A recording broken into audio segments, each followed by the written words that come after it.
welcome to our Kapihan sa Tanghalian. Ibang version naman tayo ngayon ng Kapihan. And our guest for today, napakasipag, present sa lahat ho ng budget hearing at mataas din ang expectation ng taong bayan sa kanya na under his watch ay wala na magiging questionable sa ipapasa na 2026 budget. So let us all welcome the Chairman of Committee on Finance, Senator Sherwin Gatchalian. Hi sir, magandang tanghali po. Thank you, Sally, at thank you sa ating mga friends from the media.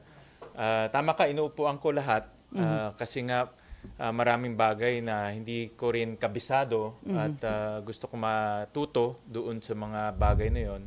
At yung budget gusto ko talaga makita per item, no. So talagang inuupuan ko lahat ng agencies.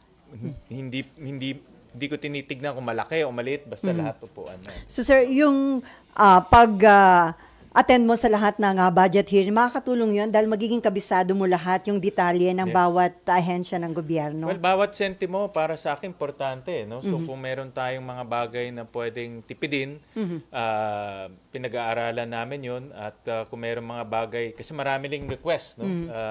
So kung may mga request yung mga agencies, gusto ko rin pag-aralan kung yung mga request nila ay karapat-dapat at paano popondohan yung mga request nila. Sir, kahapon sa hearing ng proposed budget ng Department of Agriculture, meron ka naging revelation. Nakita ninyo na may overpricing na nangyari at meron ding ghost farm-to-market road project. Tama po ba? Oo, kasi nung rini-review namin yung budget ng Department of Agriculture, malaking portion doon ay yung farm-to-market roads, almost 16 billion. So tinignan namin yung history ng farm-to-market roads. At nagulat nga kami na may mga farm-to-market roads doon na talagang sobrang overpriced. Narinig niyo naman kahapon, no? Ang cost kasi ng DPWH is 15,000 per meter or 15 million per kilometer. Pero si Secretary, bilang dating negosyante, alam niya kasi yung mga ganitong cost. Sabi niya kaya na gawin yan at 10,000 per meter or 10 million per kilometer.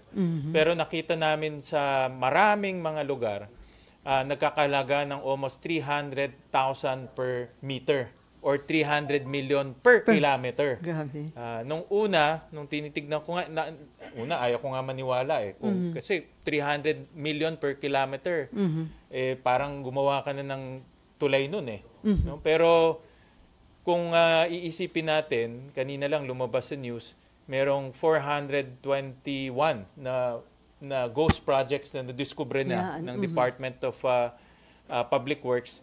Walang imposible sa korupsyon eh. No? Talagang pag korupsyon, gagawing ghost project, gagawing sobrang overpriced, basta lang makakubra ng pera. So sir, dito sa nakita nyo na overpriced farm-to-market road at saka yung ghost farm-to-market road, same personalities, same agencies and contractor po bang involved? Well, nakita namin na may trend, no? For example, for 2023 and 2024, ang pinakamarami nakakuha ay Region 5, which is Bicol area. And then pangalawa, Region 7, which is the Leyte area, Tacloban, Leyte area. And nung tinignan namin yung mga contractors for 2024, tatlo doon out of the top 10 are part nung 15 top contractors sa flood control. Isa nandoon yung High Tone, no, which is kapatid ni Zaldico. So para sa akin hindi coincidental ito lahat, no? Pero isa ring nakikita namin na itong mga contractors ng flood control hindi limitado sa flood control. Meron rin silang project sa FMR. Tingin ko may projects pa sila sa kalsada, may projects sa irrigation. Hindi pa kasi pumapasok yung budget ng NIA, irrigation. Tingin ko meron rin doon. So yun yung mga hinihimay namin ngayon. So sir, considering na parang the same person, the same personalities and agencies ang involved, sa tingin nyo dapat isama na rin ng Blue Ribbon Committee sa investigation itong issue sa farm-to-market road? Ako personally, I will recommend sa Blue Ribbon na tignan itong farm-to-market roads kasi nga parehong mga contractors eh. No? At i-recommend ko rin sa ICI na tignan rin nila itong farm-to-market roads kasi nga unang-una sobrang overpriced from 15,000 per meter naging 300,000 per meter. Talagang talagang garapalan na yung overpricing. At yung mga contractors, pare-pareho rin, kaya re-recommend rin namin sa ICI, at least ako personally, na tignan na rin tong farm-to-market roads. So, ibig sabihin, isa ito sa harapin pa rin ni former Congressman Saldico kasi sabi niyo nga, malaking pondo para sa farm-to-market road napunta sa Bicol region and then yung kontratista pa related sa kapatid ni Congressman Saldico. Sa kapatid niya na pagtitignan natin, 'di ba, pinakita ko during the hearing na malaking portion, almost 47 billion na flood control projects na punta sa Sunwest at sa Haitun. Ito yung kasi itong dalawang to parang kamag-anak, magkapatid na contractor. At marami nga doon nakukuha rin nila sa unprogrammed appropriations. So, maganda ma-expand na rin ng Blue Ribbon at ng ICI yung investigation. Isama na rin nila yung farm to market roads kasi nakikita natin merong ganitong anomalya rin. Pero sir, hindi limited sa Bicol region. Nationwide din po ito na may anomalya sa FMR? Nakita namin may overpriced halos all regions no? So, yun lang nga ang pinakamalaking nakakuha ng farm to market roads ay sa Bicol area. So dahil overpriced, nagsuffer po yung quality ng FMR? Well, umiksi, no? Kasi salit na malahabang. Instead na mas mahaba, sabi nga ni Secretary kahapon, which validates our na imbes na let's say 10 kilometro, nagagawa nilang 1 kilometro o 2 kilometro. Kaya nga isa sa recommendation namin, ibigay nilang sa Department of Agriculture yung pagpapagawa ng farm to market road. Sila na magpa-bid out. Kasi sa ngayon, ang DPWH ay kompromiso na yung kanilang mga tauhan doon. So, even farm to market roads nagkakaroon ng overpriced. Kung ibibigay natin ulit sa 2026, mauulit lang yung ginawa nila in the past year. So, ang suggestion nga namin, DA na ang gumawa ng farm to market roads. Pero sir, may capability ba ang DA na mag-implement ng ganong proyekto? That's a very good question. Meron sila pero alam ko hindi ganong kalaki. So, kailangan kaya humihingi kami ng recommendation din kay Secretary Laurel kung kakayanin nila. Kasi mahirap naman ibigay tapos wala silang capability, matutulog lang yung pondo. So, he will get back to us. Pero nakikita ko mas amenable siya doon dahil kontrolado niya yung bidding at masisigurado, may accountability. Kung may overpricing yan, siya accountable at masisigurado niya na tapos yung project. Sir, under proposed 2026 budget, magkano ang hinihinging budget para sa farm to market road? At ibibigay niyo po ba yun considering itong natuklasan ng mga anomalya? Well, 16 billion ang hinihingi nila this coming 2026. Yun na nga, kung hindi nila maayos yung kanilang proseso or hindi maayos ng DPWH yung proseso, ako nagdadalawang isip rin ako ilagay yung 16 billion sa farm to market roads kasi mawawaldas lang yung pera no? So ang aking challenge nga ni Senator Pangilinan, challenge ko rin kay DA Secretary, kay Secretary Tiu Laurel na ayusin niya yung kanyang opisina para sila na mag-implement kaysa mawala. Kasi kung mawala, apektado yung buong agriculture sector natin. Paano tayo magdi-deliver ng produkto? No? Pero hindi rin natin pwedeng maulit yung nangyari dahil mauulit lang yung corruption. No? At tingin ko kasi hindi maaayos ni Secretary Vince ang DPWH in the next 3 months, 4 months. Tingin ko matagal na pag-aayos to. Doon ako kinakabahan dahil yung pondong ilalagay natin doon, kung parehong tao lang ang mga gagawa nun, parehong corruption rin ang mangyayari. Yung nga sana itatanong ko, sir, kumbaga bakit ililipat sa DA? Ibig sabihin, under Secretary Vince, parang hindi pa rin kayo kumpiyansa na maayos itong may papatupad? Kumpiyansa naman ako kay Secretary Vince. No? Nakita ko na siyang magtrabaho. But kasi sa laki ng DPWH, no? We're talking about ang budget ng DPWH, almost 800 billion. No? So marami, thousands yung kanilang tauhan doon. Yan ang siguro itatanong natin pagdating ng DPWH budget kung ma-assure niya ang taong bayan na come 2026 yung implementation ng projects ay maayos na. No? Wala nang ghost projects, wala nang overpricing, matatapos yung project. Isa pa yung matatapos doon sa DND lumabas. Yeah. Maraming projects na hindi tapos. DPWH din ang involved. DPWH rin yung gumawa. No? So, sabi ng DPWH, tapos na yung project pero hindi pa pala tapos. No? So, maraming ganitong nasasayang yung pera. Okay, Marlon. And then Mayan? What do you mean by that, sir? Na binanggit nyo na hindi coincidental yung mas pinakamaraming Bicol. FMRI sa Bicol. Bicol region, and then Leyte is the political stronghold of former speaker. Ang rice granary ng Pilipinas ay Region 2. Yan ang diyan ang rice granary natin, and Mindanao, no? Kasi malaki rin. Pero hindi na sa top FMR allocation ang Region 2. In fact, malayo siya, no? Even sa Mindanao ang layo rin, no? So yung mga top rice granary natin, walang projects na FMR, no? Yung mga hindi na sa top, yun ang nabibigyan, no? So para sa akin, if you think about itong nangyayari sa flood control at yung mga personalities involved tulad ng SunWest, tulad ng High Tone, sa aking personal na pag-analyze, hindi katakataka na nalagay ang pinakamalaking allocation ng FMR sa Bicol area. Sir, paano pala... sige. Kahapon po, Sen, nabanggit nyo rin na tinrace nyo historically yung paglaki ng budget sa FMR. Can you share? Oo, nakita namin lumalaki yung budget ng FMR. Of course, like I said, no, importante ang FMR sa agriculture, pero yung paglaki rin niya, nakadugtong rin to dito sa mga overpricing, no? So pag-aanalisa ko diyan, pag hindi natin naayusin yung pondo at papalakihin pa natin ulit this coming 2026, ganun pa rin, no?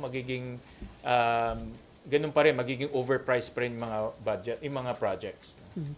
So sir, bakit nyo inaral yung budget, yung implementation ng FMR? May nag-tip ba sa inyo na may That's a anomalya very din? good question. Kasi may anomalya din? Wala naman nag-tip, no? Parte ng pag-analysis namin, pag-analyze namin. That's a very good question.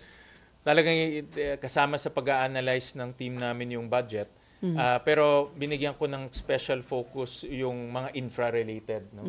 Kasi alam naman natin dyan yung controversy right now. So tinitignan namin mga infra-related, gagaya ng farm-to-market roads, irrigation system, multipurpose buildings, ito yung mga malalaki, no?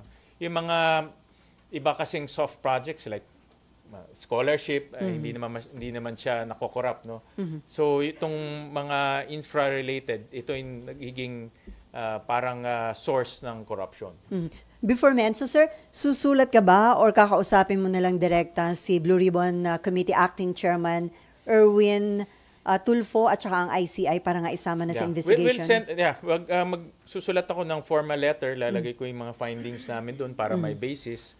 Of course, nasa decision yan ng chairman, no? Ng both Blue Ribbon ng ICI, but at least mayroong recommendation at may basis yung aming ilalagay. Kasi hindi lang pure PowerPoint, kailangan pati yung mga supporting documents ilalagay namin doon. Okay, Mayan. Sir, sabi nyo laganap nationwide yung tingin nyo so far overpricing sa FMR. How big of an amount are we talking about? Will this reach billions like flood control? Well, yung aming kahapon, pinakita namin yung overpricing alone is about 10 billion already, no? Sabi ko ngayon 10 billion, pwede ka nang gumawa ng kalsada from Manila all the way to Apari. No? Ganong kalayo, almost 600 kilometers yun. 600,000 kilometers, sorry. So, ganong layo yung pwedeng gawan nung overpriced na FMR. So, 2 years pa lang yan, ha? Hindi pa namin nakikita yung mga prior years. No? Sir, yung 10B, sorry sir, to clarify lang, yung 10B po ay 2023 to 2024. 2024. 2 years And then na. anong lugar po yun? Luzon to Mindanao? Iba-ibang regions eh. Basta ang top 2 is Region 5, Region 7. Region 5, Region 8. Yan ang top 2. The top 2 regions na naka-corner ng projects, Region 5 and Region 8. Sir, Region 8 or Region 7? 8. 8. Samar region, Leyte, Samar region. Okay. Sir, how much are we talking about dun sa nakuha ng Bicol? Magkano rin po yung sa Region 7? If naalala niyo po. Hindi ko hawak yung data ngayon no. We can break it down. Okay. Alright. That's all. Thanks. So sir, kung limited lang yun sa 2023 to 2024, pwedeng prior years meron pa rin nangyaring ganun. Pwedeng prior years merong mangyari rin ganun. Hindi malayo 'yan, no. So sir, pwedeng mangyari na yung mga projects na pinapagawa sa DPWH halos aalisin na sa kanila, kagaya itong sa FMR, yung sa AFP, ibibigay na rin sa kanila. Tama ka dyan. No? Yun yung isang tinitignan naming approach ngayon sa budget ng DPWH. Yung mga hindi namang in line with their core mandate. For example, FMR, ibibigay nilang sa DA. Yung TCAS, yung mga sa kampo yun, ibibigay nilang sa DND. Yung school projects, school building DepEd. projects, nasa DepEd na. So, pati yung HFEP, kung matatandaan nyo, diba, na-discuss sa Department of Health, marami rin silang complaint na hindi tapos na health center, hindi tapos na hospital. Ibibigay na rin sa DOH, Ibibigay na rin sa DOH yun. So, yun yung mga tinitignan naming possibilities para ma-avoid natin yung repeat of what happened in past. So ano na lang po may iwan na project para sa DPWH? Kalsada, bridges. Mga flagship project. Mga flagship projects, oo. Kalsada, bridges, alam ko meron silang mga multi-purpose buildings sa mga ibang facilities. No? So, but yun yung tinitignan naming possibility. Okay, RG and then NIMFA and then back to Mean. RG, asan ang microphone? Sir, yung nakita ninyo sa Bicol Region at saka sa Region 8, do you have any idea kung sino yung proponent ng mga project na yun? Kasi we know that Iba-iba. yeah, kasi we know that there are certain personalities that are, linked to those regions.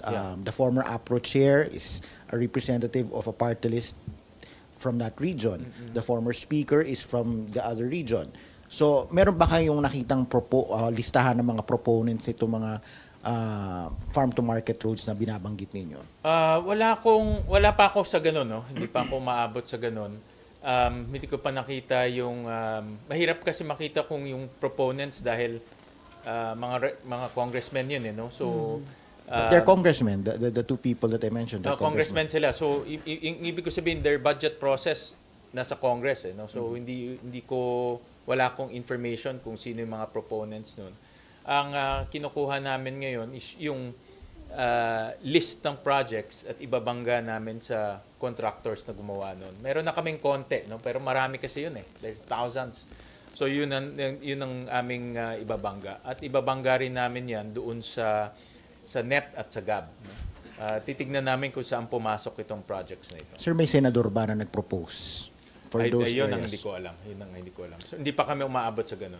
Any of the names of contractors that have been mentioned so far na nakita nyo dito sa farm-to-market Yung roads? tatlo lang na-mention ni Presidente na top 15, may tatlong top contractor sa FMR for 2 years.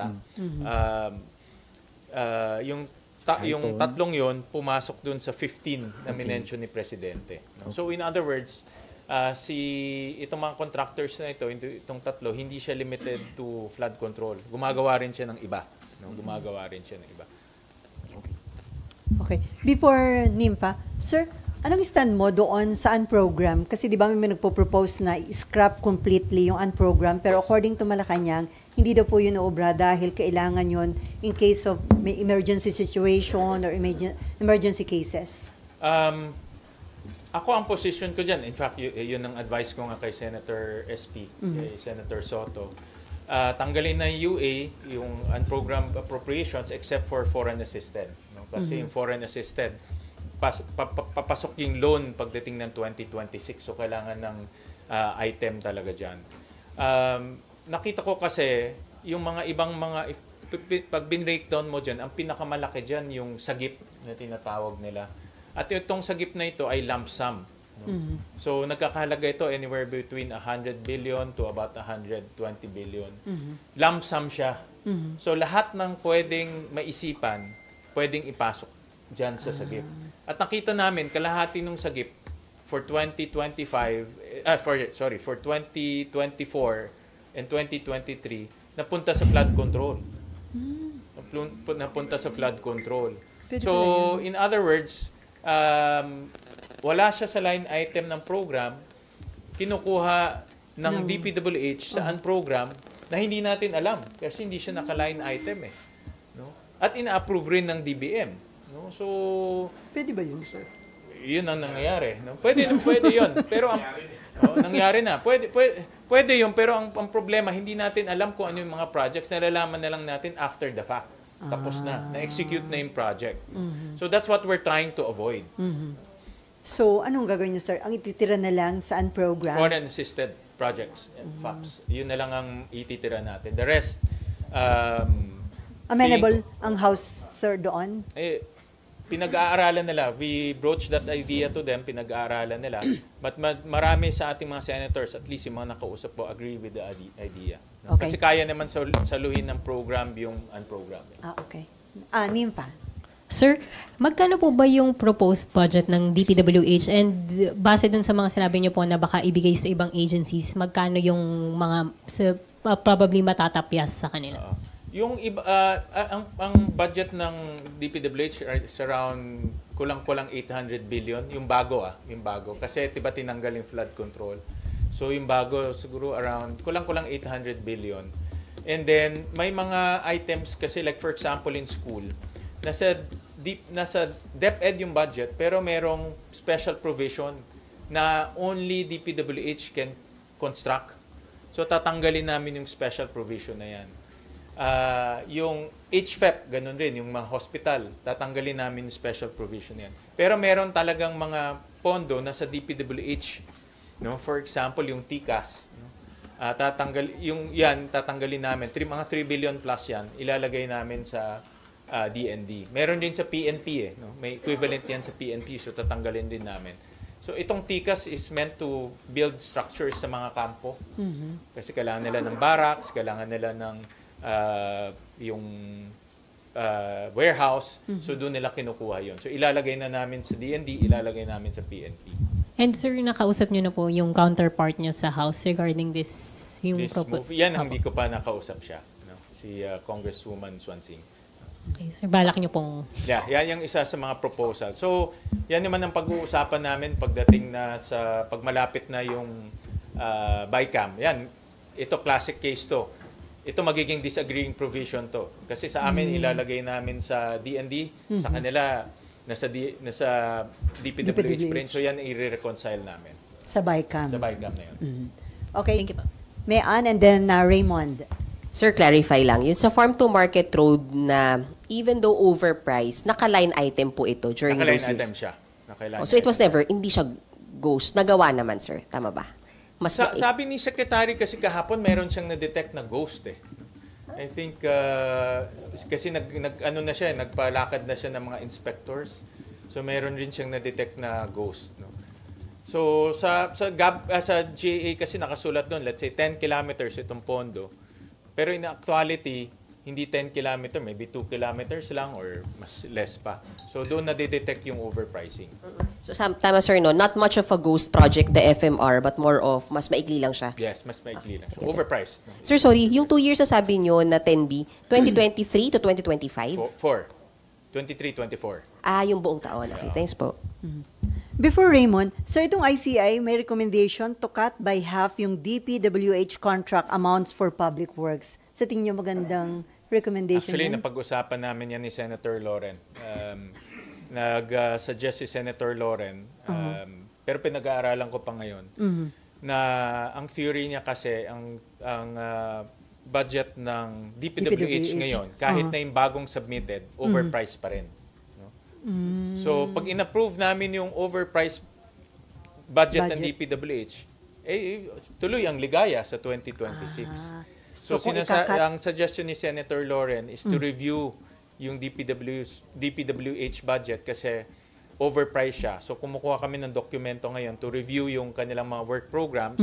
Ibabangga namin sa, mayroon kami mga consultants na private engineers, babangga namin doon. So for example, kung overpriced siya ng 10%, magbabawas kami ng 10% across the board. Pag overpriced ng 20%, magbabawas kami 20% across the board. Pero sa ICI yata, sabi mo is... i-cut by half. Half the 50% overpriced. Oh. No? Halimbawa, sir, yung daw I- public works bidding from 400 million, gagawin lang 200 million. Ang gagawin namin, for example, kami 10 or 20%. Parehong project, parehong haba ng kalsada, mas mababa lang yung presyo. So, wala nang pagkukunan ng kickbacks Yes, or... yun ang gagawin namin. Oh, eksakto yung Kasi, amount. 'di ba, kung susundan natin yung mga testimonies ni Bernardo, testimonies ni Alcantara, nasa NEP pa lang meron ng 15% eh.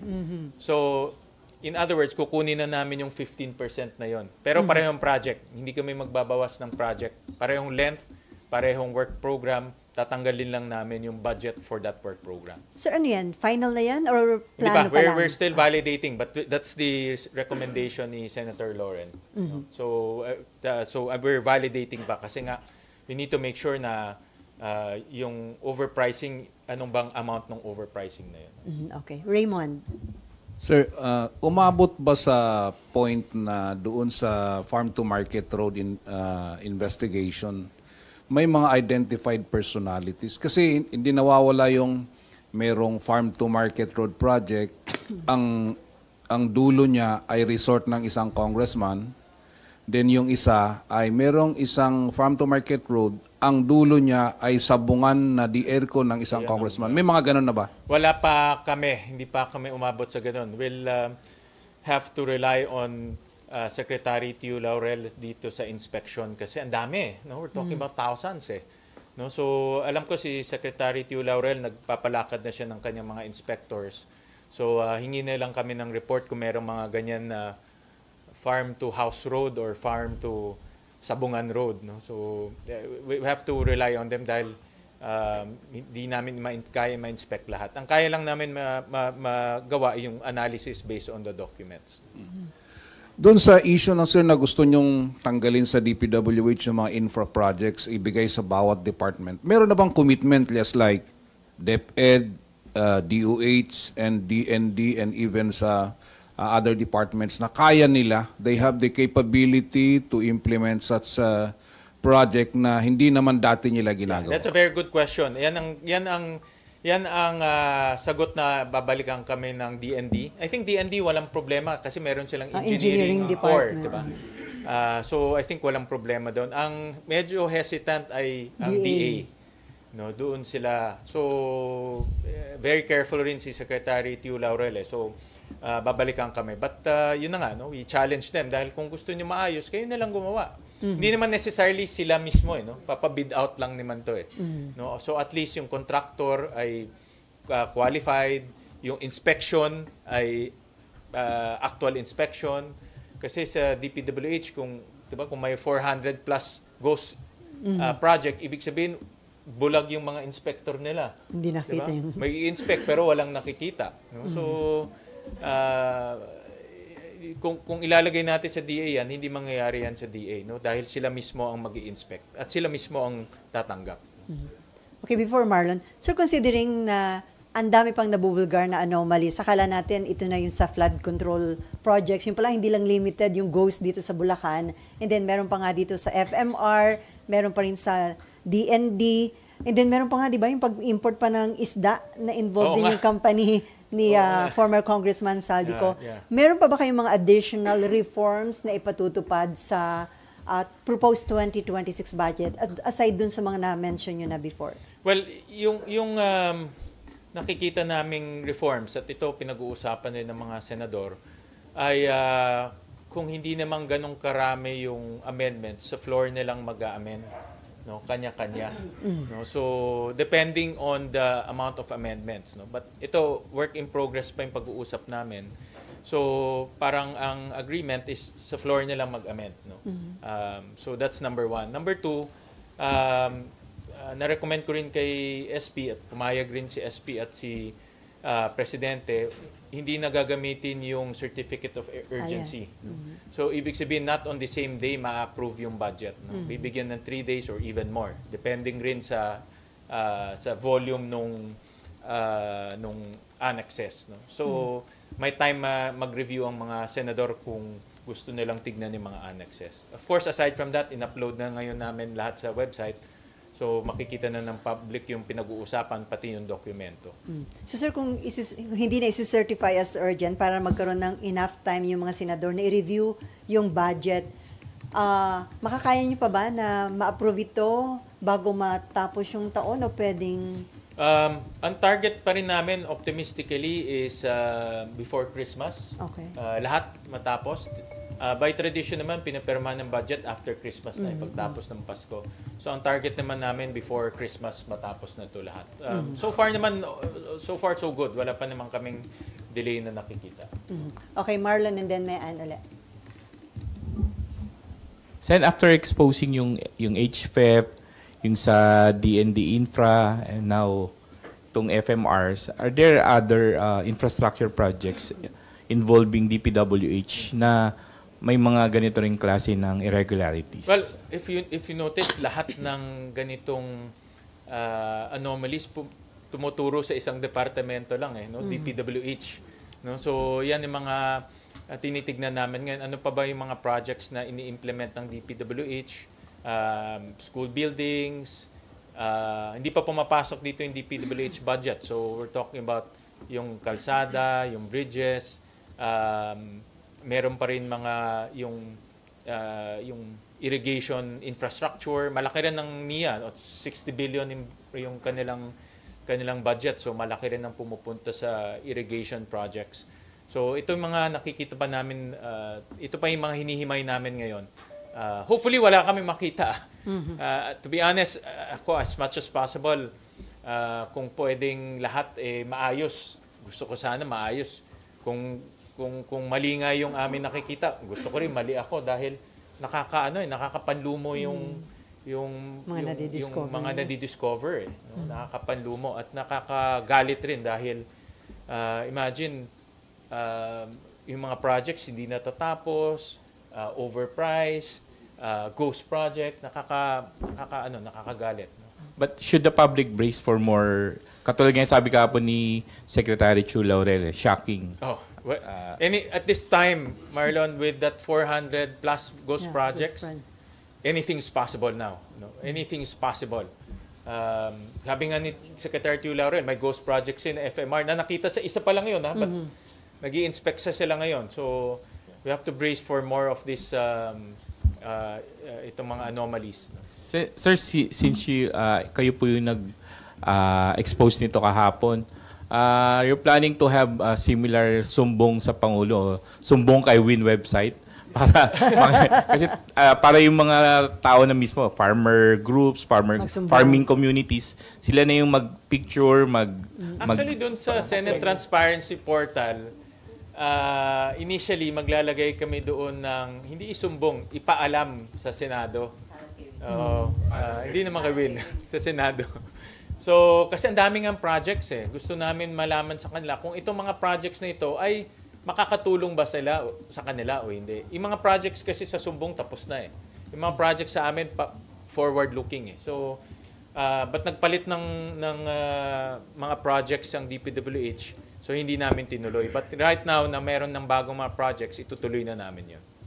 Before may Ann and Sandra, sir, considering itong lawak ng corruption na kinasasangkutan ng DPWH, hindi pa rin naman po option yung i-overhaul o kaya i-abolish yung DPWH? Kung ako tatanungin, magtayo na lang ng bagong DPWH Kumuha ng bagong tao dahil... Lahat palitan. Parang ako kasi naniniwala kung hindi mo ang aking philosophy sa management. Dadating ka kasi sa punto na kung hindi mo maayos yan, gumawa ka na lang ng bago. Diba? So parang i-abolish yung kasalukuyang DPWH at magtayo ng bagong DPWH. Kung akong tatanungin, kasi I think it will take years and years for Secretary Vince to clean up. Maraming gagawin. Digitalization, of course, makasuhan yung mga dapat kasuhan, at may mga dapat ma-check rin kung tama yung ginagawa. Pero kung nakita ko nga doon, in ghost projects, yun na binanggit kasi kanina, napansin ko, buong Pilipinas Diba? Hindi lang limited to Bulacan, buong Pilipinas. So, ibig sabihin, buong Pilipinas may corrupt DPWH officials. Yeah. So, how do you clean that up? Okay, May Ann, and then Sandra, and then si Amor ba? Sir, balik ako dun sa budget. In the past budget seasons kasi, sir, ang nangyayari pag nasa plenary na, napapasok yung malalaking agencies like DPWH and DOH, ganyan. Pag pumadaling araw na, halos wala na pong senador, ano pong magagawa nyo dun sa attendance? Kasi we can't help but think na kaya siya lumulusot ng mabilis dahil tatatlong senador na lang po yun nandun. Will you ask them to be present from start to finish kahit pamorningan? Well, first of all, andito na si Senator Lacson. So, kahit na alas 4 ng umaga yan, sigurado ako hindi lalampas yung DPWH ng hindi niya i-scrutinize. Nakita ko na siya in action when it comes to the budgeting process. So, I am very confident may scrutinize niya yan. Ako, I'll try as much as possible na itong mga mahalagang departments, wag naman sa madaling araw. Para fresh pa yung isip ng tao, fresh pa yung isip namin. Pag alas 4 ng umaga, haggard ka na. Gusto mo na lang umuwi na. No? Sige, so, approve na.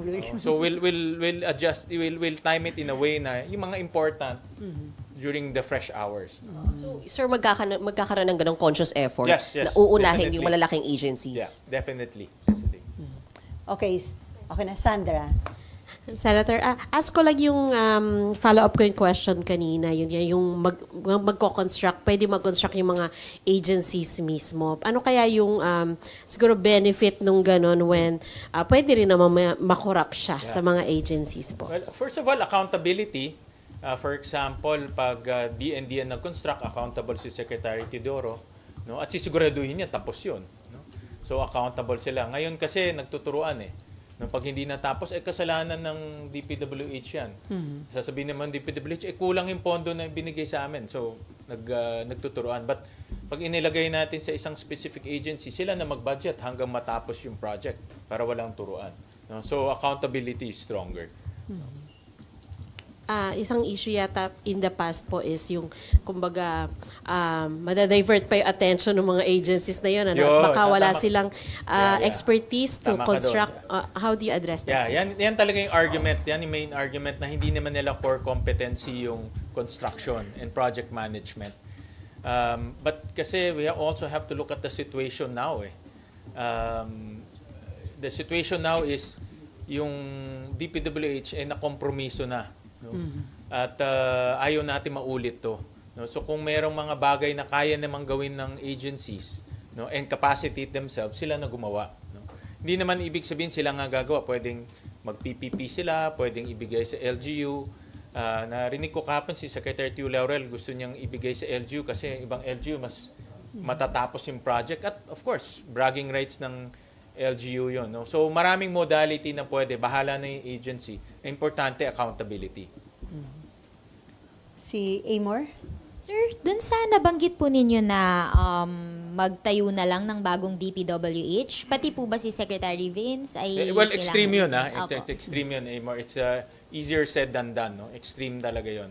I'm just saying lang na from a management point of view, parang mas maganda pa ganun. No? But extreme yan. Of course, marami tayong dapat pag-isipan yung mga tao, baka bumagali yung pag-set up, diba? Malaking parte ng government contribution to our economy is infrastructure.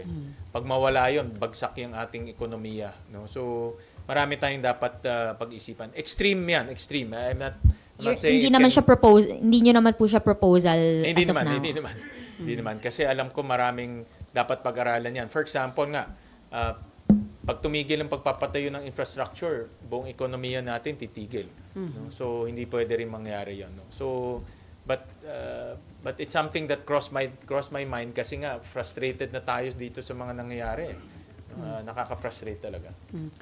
And then, sir, yung pong 800 billion na current budget ng DPWH, you mentioned na may mga aaralin pa po kayong possibly overpriced na mga items po doon. So, ibig sabihin, balak po or plan, nakikita nyo po na babawasan, tatapyasan pa yan ng Senate? Yes, definitely.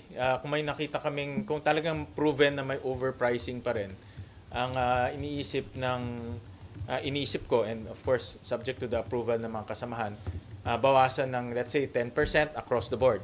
So kung 800 billion yun, babawas kami ng 80 billion. No? Kung nakita namin 20% yung overpricing, babawas kami 20% across the board. So 160 billion na yun. So marami kami matitipid, ilalagay namin sa iba. But sabi nga ng ICI is 50%, Yeah. Half. So napakalaki yun. So, but we need to study it very carefully.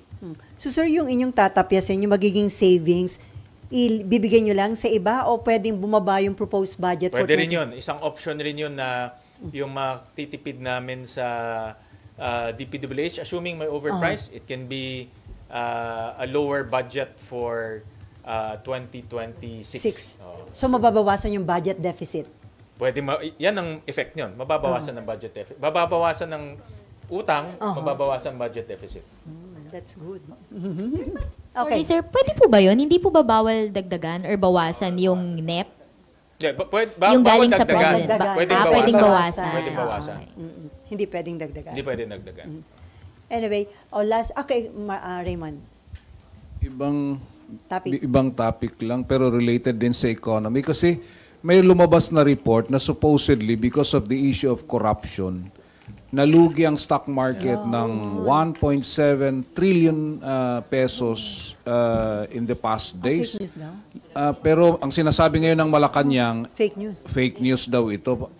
Nakarating na ba sa inyo itong ganitong klase ng information?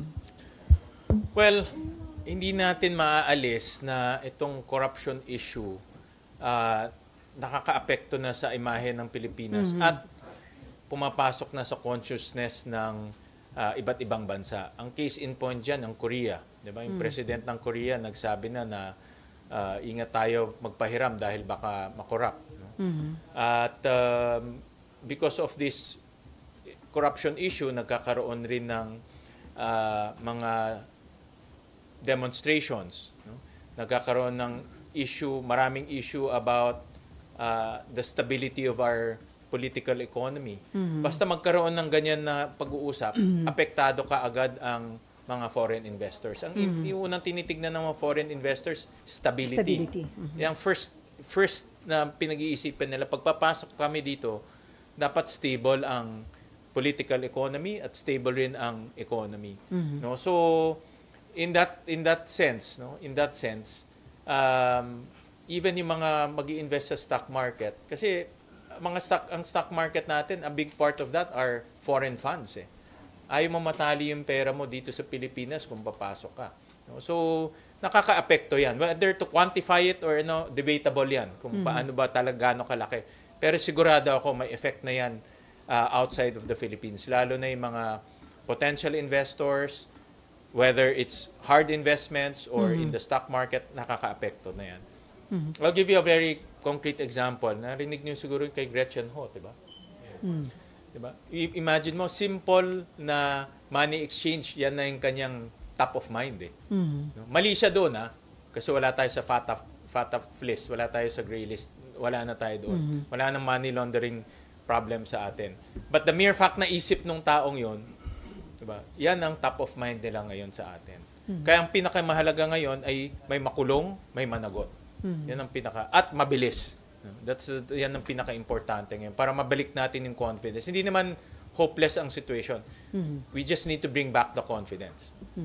At ang Senate ay part nun para maibalik yung confidence. Part yun. Kaya nga itong budget is, sabi nga ni SP, ang marching order niya sa akin, ang 2026 budget dapat maayos, malinis, at efficient. Yun ang marching. Very clear siya doon. So, yun ang aming direction. And sa tingin niyo, tama din yung direction ng Marcos administration, sir. Considering dyan ang ICI, pero sabi ng iba, kailan may kaya sabi ko, dapat mabilis. No? Mabilis. Importante mabilis. And in fairness naman, marami ng kasong fina-file ang ICI. I think very strategic yung kanilang approach. So, nakikita ko naman na gumagalaw ng mabilis. And, other issue? Sir, anyway, kahapon nag-attend kayo dun sa caucus ng majority o para dun sa chairmanship ng Blue Ribbon Committee. Kaya ba sino sa tingin nyo among the five? Sabi ko nga kahapon, everyone is qualified. Lahat yun ay nakatrabaho po at qualified sa kanila. Ako, I will support any of the five na na-mention ni Senator Soto, ni SP Soto. Dahil lahat naman sila proven integrity and mga worker at masisipag. Habol ko lang, just came from the province last week. Ano yung pwede nating mai-offer doon sa mga state youth just like Don Mariano Marcos sa La Union na tinamaan nitong Emong?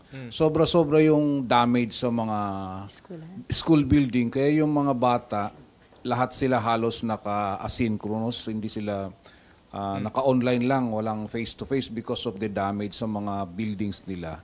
Ano yung pwedeng magawa considering na malayo pang matapos ang taon? Oo. Meron pang pondo ang gobyerno ngayon, mga 182 billion, no, nakakalat sa iba't ibang agency in the form of Quick Response Fund and in the form of yung NDRMF na fund. So pwede ba nilang kunin yan for this year? But next year, iniisip rin namin gumawa ng, tawag ko, for lack of a better term, Build Back Better Fund, na itatap namin yung tinatawag nating LGSF, yung Local Government Support Fund. No? This is about mga 30 billion to, more or less. So, pwedeng itap itong LGSF para sa Build Back Better na mga schools, mga simbahan, mga structures na nasira doon. Marami kasing structures na sira, no? Aside from schools at simbahan, pati yung mga kabahayan. No? So, pagpasok nga ng budget ng housing department, yun yung isang tatanungin namin kung magkano bang kailangan para matulungan natin mga kababayan natin maayos yung kanilang bahay. Pero doon sa mga state youth buildings, kasama rin doon. Kasama na rin doon. Basta tinamaan ka ng earthquake. Pero DPWH din ang gagawa? So far, parang... Actually, yan ang isang hinihingi ng state youth na gagawin rin namin ngayon. Dati, DPWH lahat.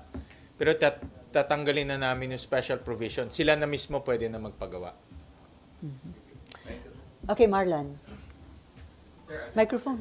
Sir, yung HPG, yung HPG nag-issue ng memorandum na yung mga hybrid EVs i-inspect nila at kailangan para kumuha ng certification from DOE. Yeah. Well, I think nag-withdraw na yata sila kahapon. But basically, walang ganun sa batas. Walang registration sa DOE, walang registration sa Highway Patrol Group. Walang ganyan. In fact, ang privilege ng EV at ng full EV, hybrid EV, ay yung walang color coding. Maraming tao bumibili ng EV at hybrid ngayon dahil walang color coding. No? So instead na bibili ka ng dalawang sasakyan, isa na lang binibili nila. O instead na naghihiraman, isa na lang. So walang ganyan. No? At ay narinig ko kahapon ng gabi, parang nag-retract na sila. No? So basta very clear na walang registration process sa DOE at sa HPG. Thank you. Sir Pahab, okay. Sorry, isa lang. At hindi pwedeng hulihin ng HPG. Hindi pwedeng hulihin. Kung ang sinasabi nila walang rest, pwedeng hulihin pag traffic violation. Yeah, but the color code. Walang ganun. Automatic na yan pagbigay ng LTO. Yes. Oo. May, diba, ang hybrid tsaka ano ngayon is green eh. Green. Yun yung nagdi-differentiate na ano siya exempted from color coding. And then last na lang, sir, from being DOJ Secretary, nanumpa na po ngayon bilang bagong ombudsman, si Secretary Remulla. So malaking advantage po ba yon dahil nasubaybayan niya yung hearing dito ng Blue Ribbon Committee tungkol sa flood control anomalies? Yeah. Now kasi is a time na mabilis ang action eh. At wala nang learning process. Dahil nga itong corruption, hindi natin pwedeng patagalin. Importante may managot at may makulong. So, pag nakikita natin, after inimbestigahan ng ICI or ng DOJ, fina-file sa ombudsman. So, maganda na uupo si Secretary Remulla doon. Dahil kabisado niya lahat to, no? Naumpisahan niya na. At pwede nang ipagpatuloy sa ombudsman para tuloy-tuloy na yung pag-file ng kaso. And knowing Remulla, magiging fair po siya? Sa aking nakikita at nakaka-interact sa kanya, he's fair. No? He's fair.